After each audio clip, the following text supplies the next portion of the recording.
বন্ধুরা, এই গল্পটি শুনুন, মন ছুঁয়ে যাবে এবং গুজবাম্পস এসে যাবে।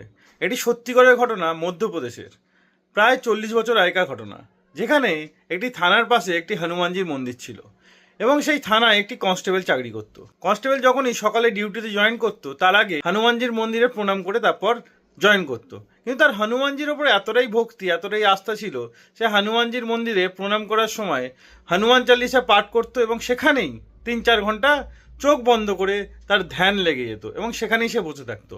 যখন তার চোখ খুলতো, সে বুঝতে পারতো তার অনেক দেরি হয়ে গেছে, সে ছুটে থানায় যেত।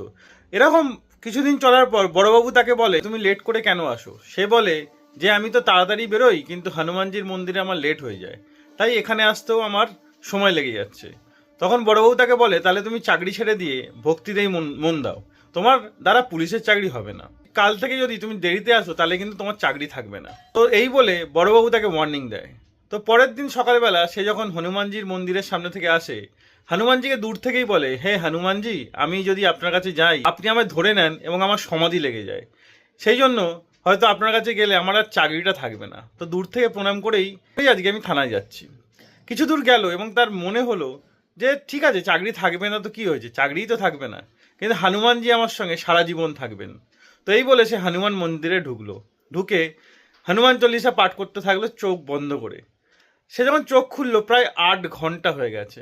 তো 8 ঘন্টা হয়ে যাওয়ার পর সে হাসলো এবং হনুমানজিকে বলল, আপনি জানতেন যে আমি আজকে দেরি করে গেলে আমার চাকরিটা থাকবে না, সেজন্য আপনি আমাকে অন্যদিন 4 ঘন্টা বসিয়ে রাখেন, আমার 4 ঘন্টা সমাধি লাগান, আজকে 8 ঘন্টা সমাধি লাগিয়ে দিলেন।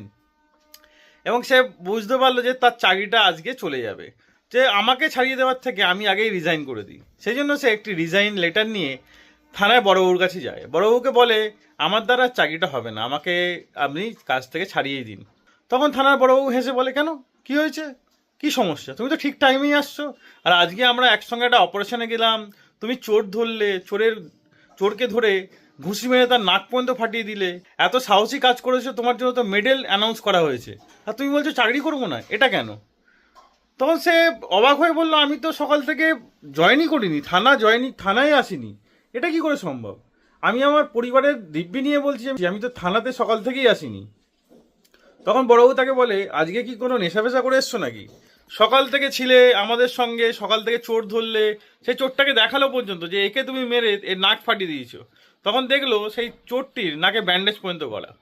তখন সে হাসলো এবং ছুটে সেই হনুমানজির মন্দিরে গেল। হনুমানজির মন্দিরে হনুমানজিকে প্রণাম করলো এবং বলল, হে প্রভু, আজকে আমাকে আমার সমাধি লাগিয়ে আপনি আমার হয়ে গেছিলেন চোর ধরতে, সেই জন্যই সেই চোরটাকে হয়তো ধরা গেছে, আমি থাকলে হয়তো ধরতে পারতো না।